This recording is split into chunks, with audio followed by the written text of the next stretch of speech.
Welcome back to the Lifting Cues podcast, brought to you by Fifth Power Fitness. I'm Coach Quinn, aka Coach Q, owner of Fifth Power Fitness, online and in-person fitness coach.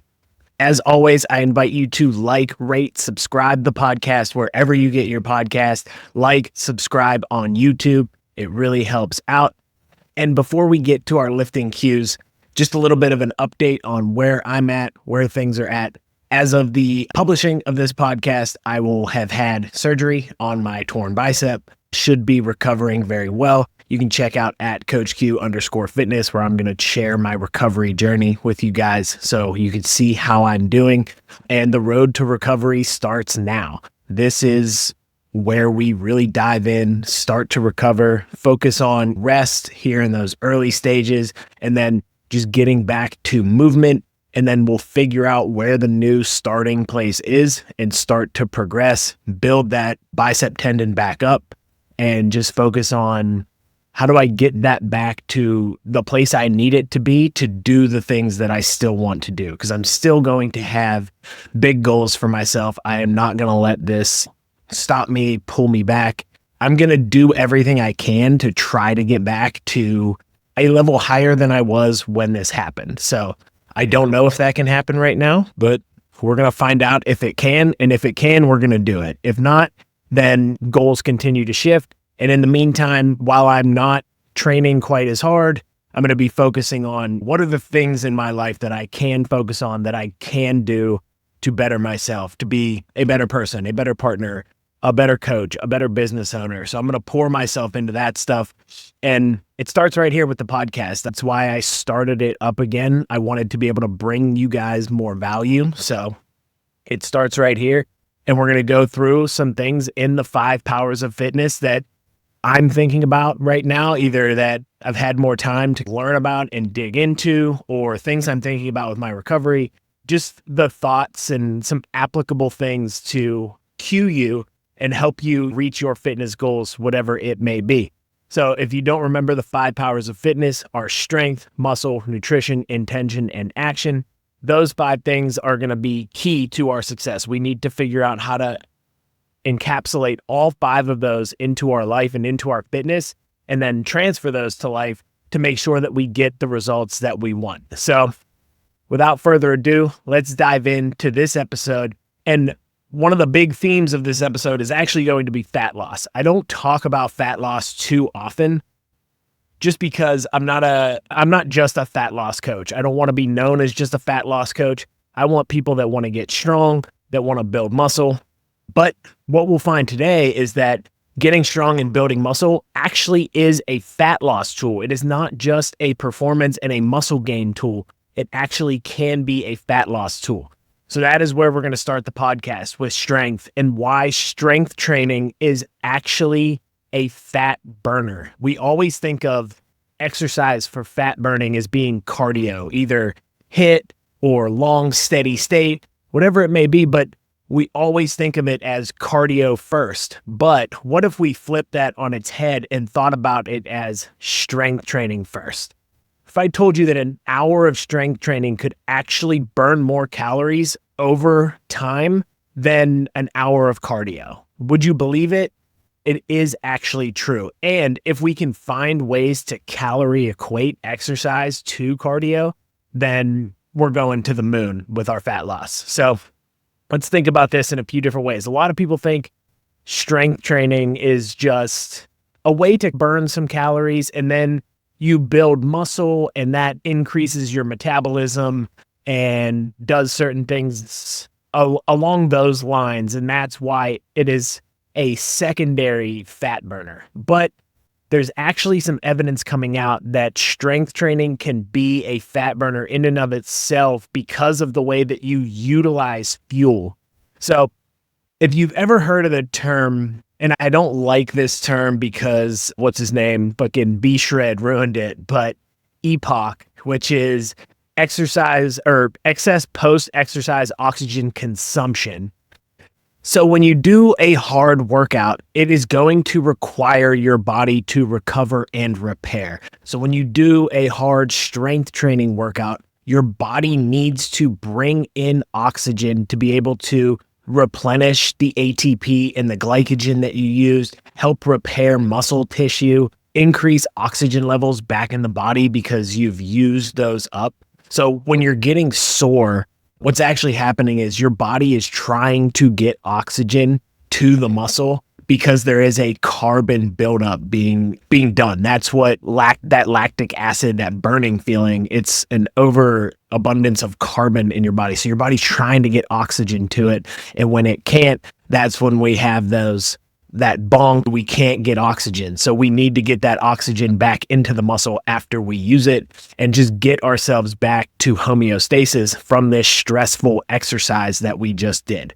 So that is that epoch effect. And when we're doing this, our body is burning calories. By bringing in more oxygen, we get more carbon out.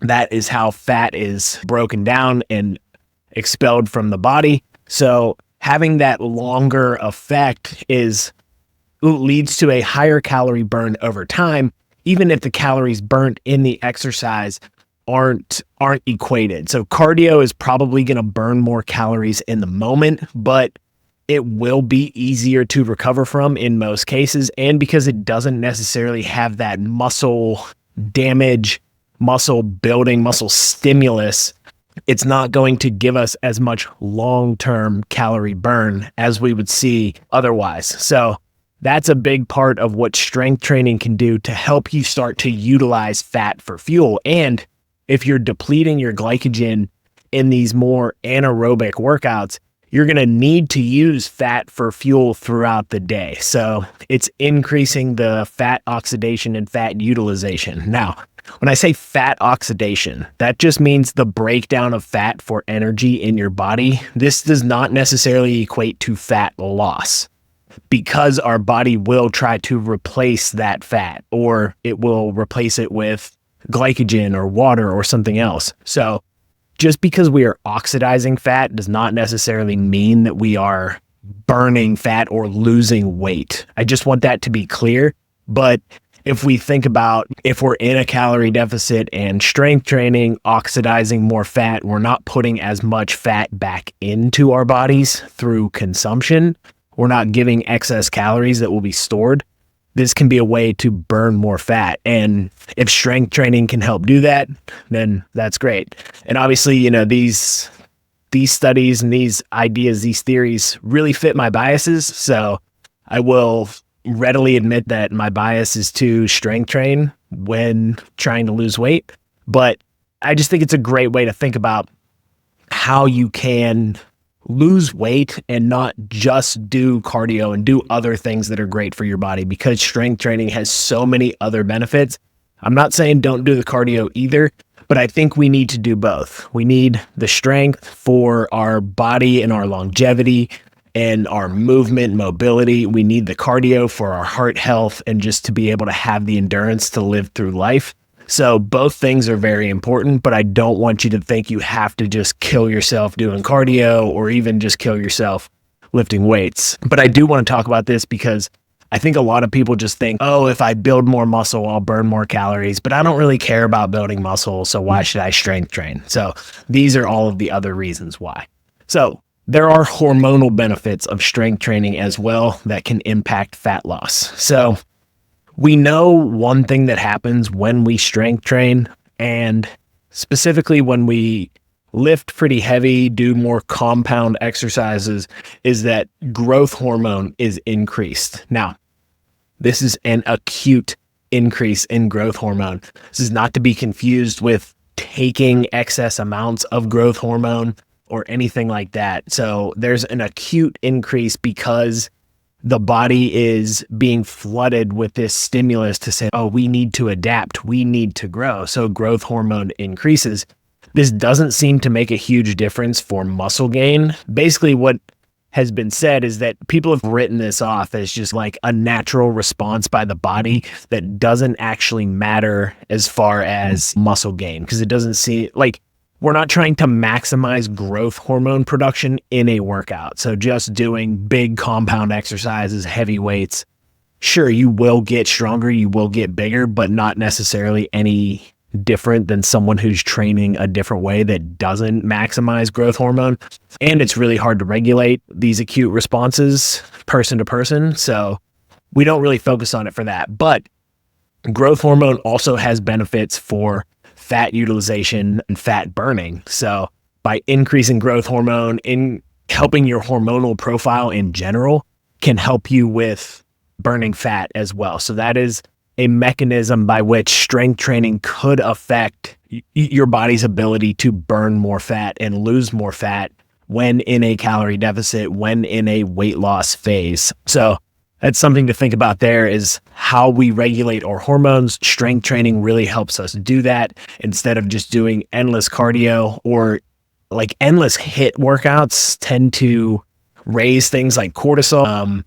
Now, that's also mostly an acute response, so I don't want too many people to be afraid of raising cortisol in a workout, because that's going to happen. But if you're somebody who's maybe menopausal, perimenopausal, and you're worried about that kind of stuff, strength training can be a lower impact form to help you hormonally and give you those other benefits, but help you with that fat loss in a big way. And then just metabolic flexibility in general. So when you are strength training, it's going to improve your body's ability to use fat as fuel. So you have 3 energy systems in the body. Number 1 is ATP, adenosine triphosphate. This is the quickest one. So in the first 10 to 30 seconds, you're going to be using what's called ATP for fuel. Then you will switch to glycogen, and then you will move to fat once that kind of runs out. In this strength training session, you're using up the ATP and the glycogen, and it's allowing you, if you do a longer session or just over time, to switch and use different fuel sources, use fat for fuel. And that's the great part about strength training, is now we've gotten our bodies to burn more calories, utilize more fat for fuel, utilize fat for a longer period of time to recover afterwards. We've improved hormone levels. We've increased hormone levels that can help with that fat utilization and that fat burn. So these are all of the reasons that strength training actually is a fat loss tool. And we want to look at it that way. We don't want to look at it as just an accessory to fat loss, or, oh, this thing that we should do because the coach on the podcast or the coach at the gym told us, but there's actual reasons for it. So this can help you with getting yourself in the gym, getting yourself to push yourself, actually learning how to strength train and why you should, and getting that why behind why you're doing it. You're not just lifting weights to get jacked. You're lifting weights to change your body composition. You're lifting weights to lose fat. You're lifting weight to lose weight. This is what I want you to understand. And I think the best way to do it is to make sure you set your workout up in the proper way. So starting out the workout with your big strength exercises that are going to use the most oxygen, use the most glycogen, get those hormone levels in a good place. And then as you progress throughout the workout, we can add more volume, do more bodybuilding style things. That I think is the best way to set up a workout. And if you need to know how to set up your training, how to progress in the gym, go to fifthpowerfitness.com/ebook and download my free Progressive Overload ebook. There will be a link in the description below here. So if you want that ebook to figure out how to set up your training, how to maximize your strength training and keep progressing and keep yourself burning more fat and losing more fat, then this one is for you. So let's go to muscle now. Now, with muscle, this is where, we're going to talk about those secondary things. So when you're strength training in the gym, one of the goals is to build muscle. One of the goals of building muscle is to increase your metabolic rate, increase your caloric burn. Now, for every 1 pound of muscle, actually, I don't even know if it's a pound. It might even be a kilo. Ugh. Anyway, the increase in your caloric rate from increases in muscle is very small. It's 9 calories per, I think pound. I could be wrong on that. Please don't quote me, but just know that it's a very small effect. But when we're considering everything else that comes with the strength training that we talked about, building muscle, and when we're trying to put all of these factors in our life together, we're trying to figure out how much movement we need to get a day, how many calories can we consume to lose weight, all this stuff. If we can increase our caloric burn in any way to help us be able to consume more food or lose weight at a better rate, have a better body composition, these are all great things. So building muscle tissue is just one way to increase your metabolic rate and help you out in that way. And it also helps secondarily because having more muscle and having a better body composition will give you more energy and actually make your body move more. So you will in turn move more if you have more muscle. Your body will be more inclined to move. So you will burn more calories through NEAT, which is non-exercise activity thermogenesis, which you can't really control. A lot of people will tell you that steps are NEAT. It's not. Steps are active. You're actively doing something. You're actively making a decision. Your NEAT is me right now talking with my hands because I'm half Italian. So I get a nice benefit from that of talking with my hands. But that's NEAT. You're fidgeting, the amount that you just move throughout the day. That's your NEAT. You don't really control it, but having more muscle will increase your energy levels and your ability to just move. So secondarily, that will increase your metabolic rate as well. So we've already bumped it up a few notches at least. Another thing that muscle does is it is insulin storage. It's a glycogen storage department, basically. So glycogen stores in muscle. And when you have more muscle mass, you can store more glycogen. This will improve your insulin sensitivity. So your body will be able to store the carbohydrates you eat, not need to keep insulin elevated for as long. Because what happens is when you eat really anything, but yes, definitely carbohydrates, your insulin levels spike because the insulin comes in to get that glycogen. You eat the carbohydrates, they break down to glycogen, insulin is released, and that puts that stores that glycogen in the body.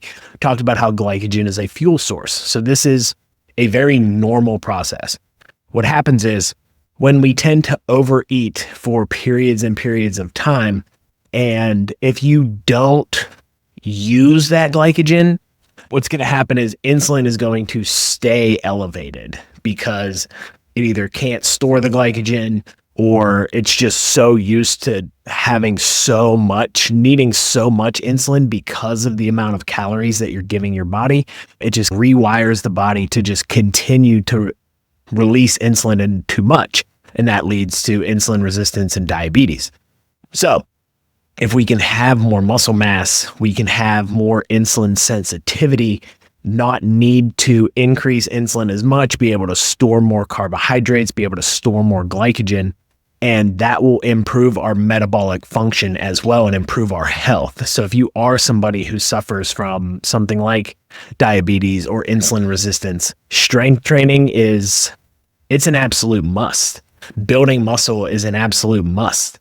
I think it would benefit you significantly and just make it a lot easier on you because it's making it easier on your body. So we have to focus on diet. Obviously, diet is always going to be number one, but if we can build some muscle along the way and have these other metabolic effects from strength training and resistance training, that is only going to help us out.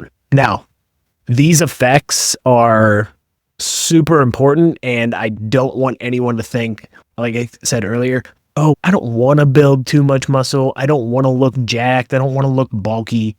You don't have to have bodybuilder levels of muscle to get these benefits. You just need to build some muscle. And I know this is said over and over again, but I just feel like it has to be again. You're not going to accidentally look like a bodybuilder. You're not going to look like people online just from dabbling in some weight training, strength training 2 times a week, 3 times a week. I promise you that you're not. What's going to happen to you is you're going to lose fat. You're going to get healthier. You're going to look toned or athletic, gentlemen, because guess what, guys, when you tell me you want to look athletic, you're telling me the same thing as a woman who wants to get toned. I'll just say it. But that's not going to happen. So what's going to happen is you're going to lose fat, you're going to put on muscle, and you're going to actually have a physique that you want. You're not just going to be a smaller version of yourself. So that's awesome right there. And honest to God, if for some reason you're just some kind of hyper responder to strength training, and ladies, I don't know any of you that are. I'm sorry. I'm sure there's some, but if you end up getting too big, you can always just pull back a little bit. Don't understand this fear of people who have barely ever strength trained have this fear of getting too big. So they won't strength train because God forbid they build shoulders that are a little bit bigger than their friends. It blows my mind. You are negatively affecting your health, your longevity, and your life because you are scared to put on too much muscle. It's not going to happen, guys. I've been lifting for 20 years. 20 years as a natural lifter. I will never be too big. I promise you. I'm still too small. It's just not going to happen. So I just wanted to address that. And that's why I want to give you all of these other reasons to strength train and build muscle, because they will affect your health in such a great way. And it's so important to do. So this, I want to be your why behind why you're going to strength train, why you're going to resistance train, why you're going to build muscle. And then we can still do the cardio for all of the heart health benefits. Best recommendations from me, personally, I think 3 times a week strength training. If you can get 2, that's great. But I think 3 is ideal. We can do it 3 times a week. Make sure we get plenty of volume, spread it out so that you feel good. The other 3 days of the week, we're going to try to get our 150 minutes of moderate intensity activity. This can be walking quickly, walking on an incline, elliptical, bike, whatever your modality of cardio is, or 75 minutes of high intensity training. So, your interval training, getting that heart rate up toward that VO2 max deal, just getting that heart rate into the zone 4, 70, 80% max heart rate, more like 80, over 80% max heart rate. But if you can mix those 2 things together, I think it will be the best of both worlds, and you'll get all of these, and you'll make your body this fat burning engine that utilizes fat for fuel, builds muscle, increases your metabolism, helps your hormones out.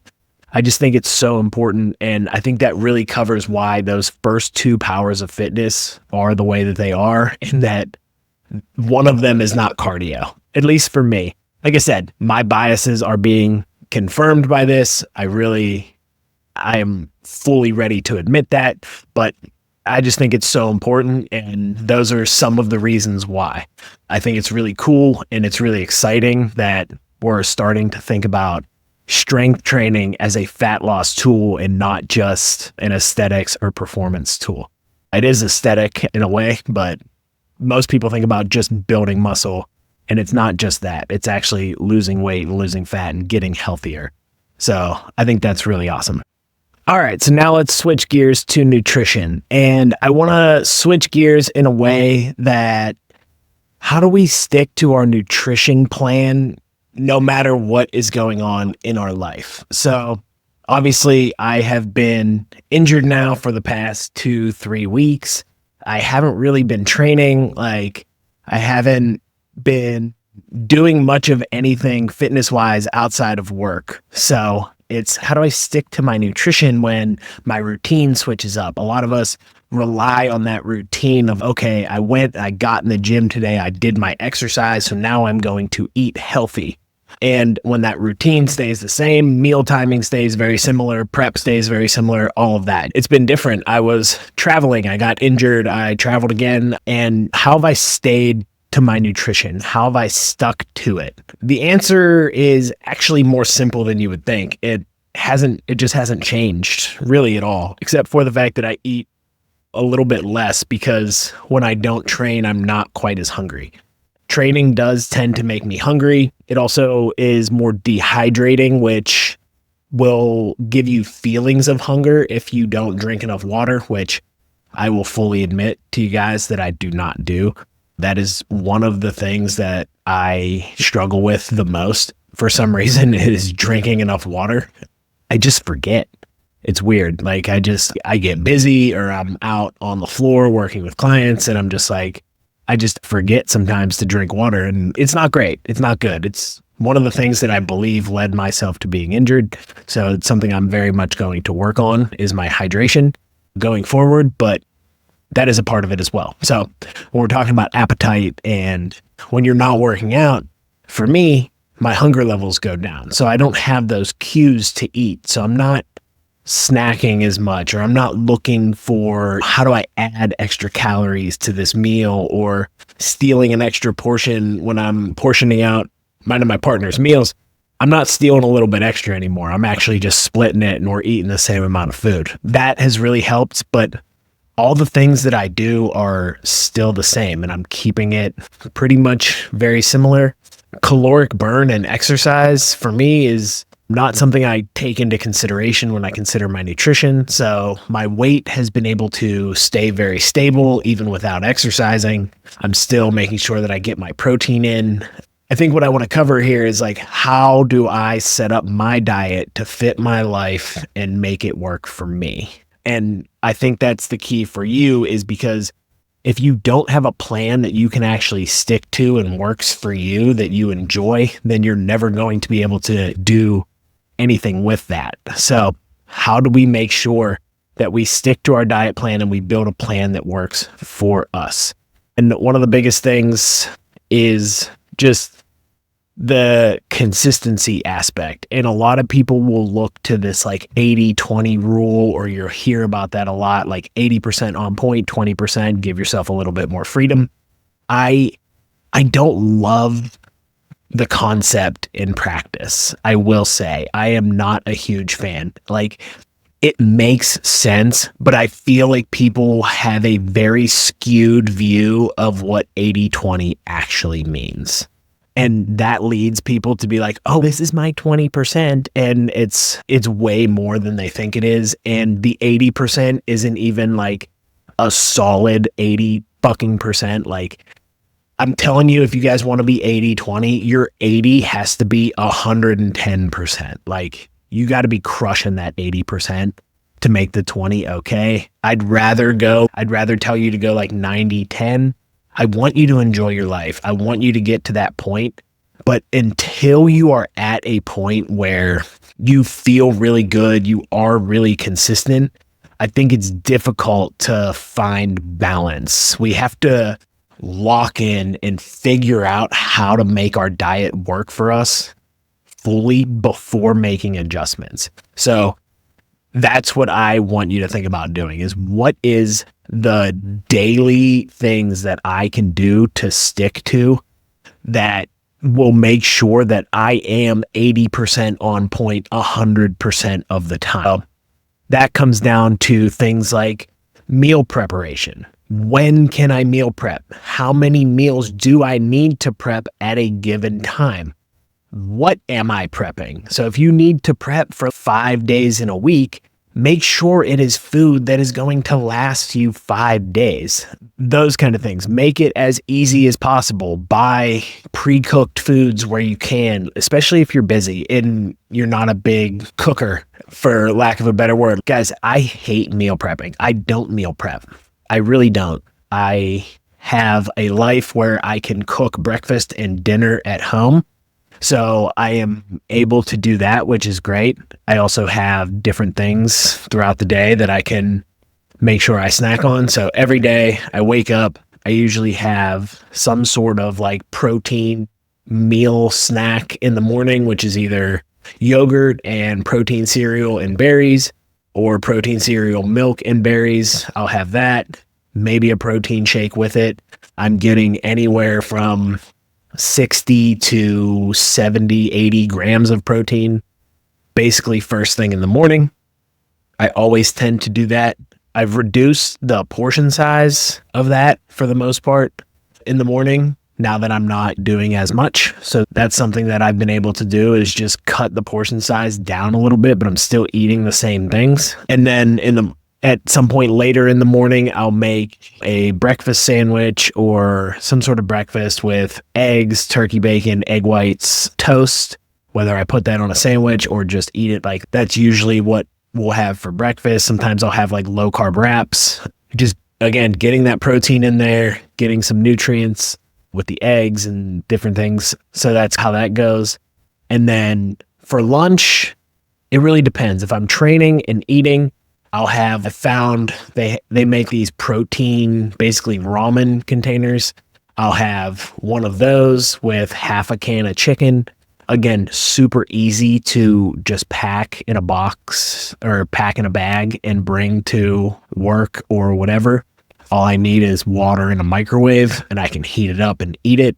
That's what I like to do for things like lunch, because again, I'm not a meal prepper. So what are those quick things that I can have? If I don't have that, I usually have like protein chips on hand, plenty of fruit, protein bars, just so I can get carbs, protein in after a workout for lunch. And then dinner will usually be like some sort of protein pasta, a protein source, shrimp, fish, chicken, and some sort of veggie for the fiber and the nutrition and the vitamins and everything. So that's how I set up my diet. And that's my diet Monday through Friday. And then on the weekends, breakfast stays pretty much the same. I focus on protein intake in the morning and then usually leave myself a little bit of freedom for dinner on Saturday, sometimes Sunday. Mostly Friday nights and Saturday nights are those nights where I allow myself a little bit of extra calories, but it's because I'm so regimented that I know I have that freedom and I've given myself that freedom and I've tracked those calories and I know what it is and I know how to make those adjustments. I think it's just about figuring out what works for you. If there's a day to meal prep, if there's a day to do this. But I think the main portion of that story is the planning and the understanding. Notice there aren't foods in there that I'm talking about, oh, sometimes I have this kind of snack and this kind of snack and this kind of snack. They're not there. I don't buy them. I don't have them on hand. That is very specific. If I am craving something, I will force myself to go to the store after work and get it and then bring it home. If we're going to watch a movie and I want popcorn or something, I go out, get it, bring it home if you want something like that. So it's increasing that barrier. But when I plan out my meals and think about what I'm going to eat every single day, I just go to the store and buy that stuff for the week. So that's all I have to eat. I don't have any choice. And I think that's one of the things about discipline that gets really misunderstood is people think discipline is just gritting through it and doing the hard thing even when you don't want to, but that's not necessarily the case. It's setting up your environment for success that I have no choice but to be disciplined because it's all I got. So I think setting yourself up for success, figuring out what are the things that I'm going to eat, planning out those meals, and then just having that food on hand. That's all you have. There's no choice to make. There's no decision-making process. I very rarely spend money going out to eat. That's a very rare occasion for us to spend money going out to eat. So I don't really even think about that too often. So it's just what I have on hand is what I'm going to make. So I buy all the things that I need on hand that I'm going to eat, and that's all we do. So I think that's the best way to do it. And finding the foods that fit your lifestyle the best. If you don't like to meal prep, you don't want to meal prep a bunch of lunches, either cook extra dinner and have that for lunch, or find yourself some quick options. Like I said, the to-go soup with a can of chicken or a can of fish, something very simple like that. That's plenty. That gets you protein, that gets you carbs, that gets you nutrition, and you're good to go. You don't have to think about it. You just pack it and it goes from there. So thinking about what those options are that make it as easy as possible for you. And then the food swaps. How do I swap what I'm doing now for something that's lower calorie and does more for me? That's where swapping egg whites for eggs, like instead of 3 eggs in the morning, have 1 egg and 4 egg whites, get you more protein, more food volume. It didn't take any different preparation. to prepare it. You just had to swap an egg for egg whites, probably actually cheaper right now too with the price of eggs. I'll just go there. But whatever it might be, but just swapping out those foods that are very simple, switching from full fat dairy to non-fat dairy, get more protein, less calories. Like those little swaps, swapping from regular chips to protein chips. At least you get some protein in and you're not changing your entire lifestyle and your entire diet. Adding in protein pasta instead of regular pasta, stuff like that to just make easy swaps that improve your diet, improve your nutrition without changing your entire lifestyle. So I think that's one of the biggest things, and just make that work for you and focus on, how do I get as much protein as I can? How do I adjust foods to get more protein for less calories? How do I get more fiber in my diet that's going to help me feel full, improve digestion, improve my health? Probably going to make you eat more whole foods. If you can do those two things, even when you go out to eat or you're traveling, if I can find foods that get me the most amount of protein, like when I travel and I go to breakfast, I'm like, okay, where can I get the egg whites? Can I swap in egg whites for this? Can I get a leaner protein source instead of just bacon? All those kind of things, those little switches at restaurants and when you're traveling, focusing on getting your protein in, keeping the calories down where you can, especially when you're out to eat, huge for your nutrition. And that's just going to help you stay on track and help you at least maintain your body weight at certain periods of life, but it'll also help you lose body weight. And it makes it easy to adjust your diet up and down. If I want to bulk and gain weight, I can switch to full fat dairy and take out the non-fat dairy. Little things like that can help us. So I think those are the biggest things nutritionally to help you keep from falling off track. If I have that foundation of my diet that is set and built on protein and fiber and things that always work for me, and I have those foods that I can always come back to, even again, if I go off track, I just come right back to this diet and it brings me right back to that place that I was and gives me everything I need. So I think that's a big piece of it. And that transitions pretty well to power number 4, which is intention and focusing on your long-term goals. So I was thinking about this with my injury, motivations really waning.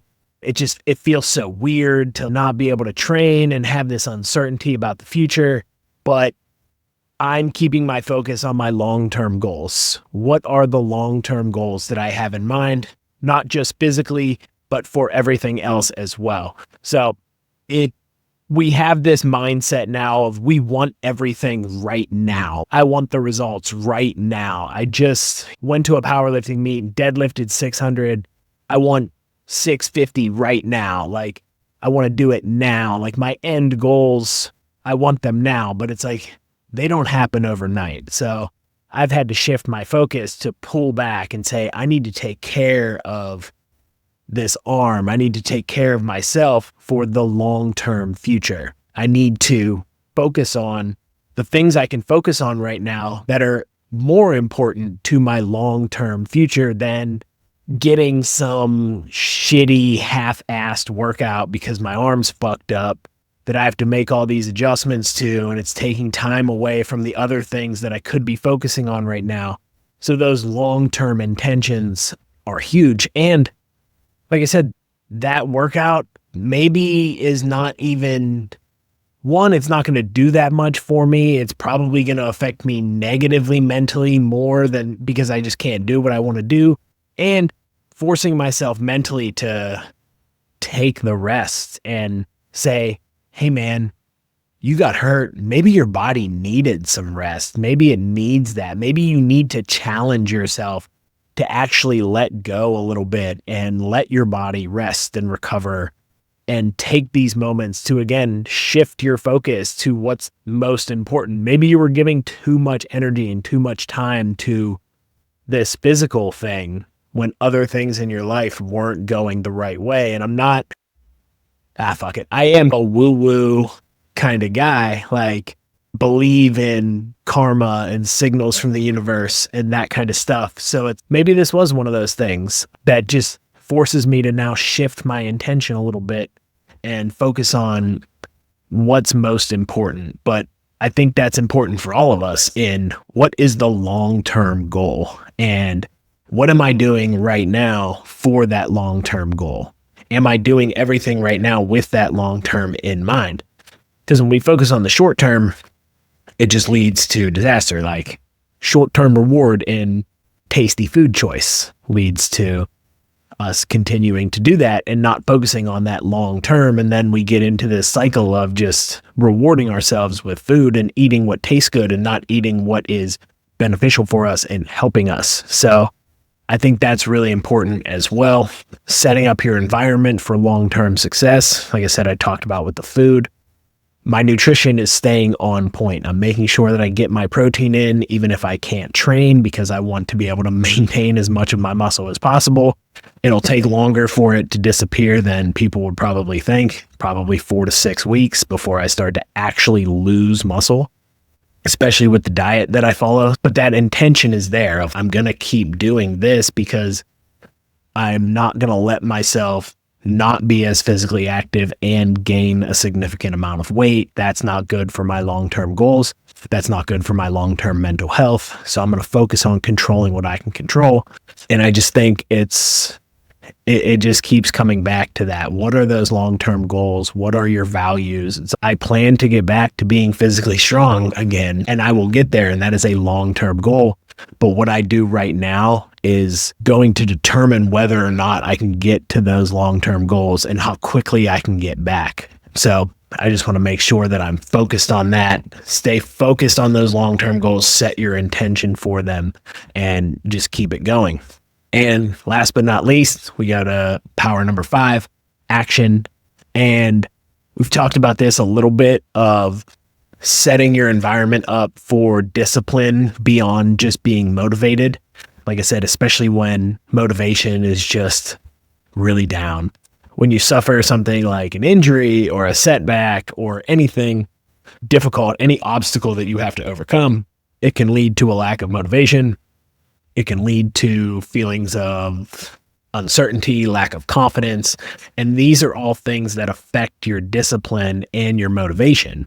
So it's how do I still control the things that I can control, and making sure that I maintain that discipline to keep myself making some sort of progress, or at least not going in a negative direction in this moment. Like I have to stay disciplined to that. I have to continue to eat the right way because I can still control that. I have to continue to make content and build my business and work with my clients, even if my motivation personally for fitness is not there. That doesn't kill my motivation for coaching. That doesn't make me think that fitness is not something that should be pursued. It definitely should, and I want to help people do that. So I'm going to continue to do that, and building discipline in the other areas of life that I can focus on while I work on this particular problem and figure that out. So I think it's just figuring out what that discipline looks like for you and what that environment and what that schedule looks like. So setting up your environment for success, only buying the foods that you're going to eat, figuring out when you can plan and prep, and figuring out what is easiest, lowest barrier of entry for you, finding that minimum workout schedule that you can stick to, whatever's working for you, whether it's just steps at the time, whether it's a couple days a week, whether it's 6 days a week, whatever it might be. What's that minimum that you can hit every single week to make sure that you're making progress? Stacking habits, different things that you can do for when you eat your meals, when you go to the gym. What do you do around those things? How do you get yourself to, I go to the gym and then I do this, or I do this and then I go to the gym. So that habit is being ingrained into your life. And then just setting your values up to say that you are the person who does the exercise, who eats healthy, who does these things. Because when you are that person, you're not going to compromise on that. It's not going to be one of those things that gets pushed to the side, because that's who you are internally. So don't wait for motivation, and don't try to just will yourself to be disciplined. Set up your environment to be disciplined. Take that action to today. All right. That was this episode of the Lifting Cues podcast. I really appreciate you guys listening. I hope you guys enjoyed it. If you did, please rate, subscribe. Make sure that you take on your strength training, and you can think of your strength training now as a fat loss tool, especially if you are somebody who really wants to lose fat and you are scared to strength train, or even if you're just starting out, I should probably just start out with cardio. No, strength training is going to be the most important. We have to practice it, get better at it, learn how to do it. Download the guide, The Art and Science of Progressive Overload, on my website to know how to strength train properly and progress your workouts to keep yourself getting stronger, building muscle, and now losing fat. So check all of that out. Let me know how you like the podcast at CoachQ_fitness. Send me a DM. Let me know if you liked it. Like I said, leave that review. And until next week, lifters, I'll see you then.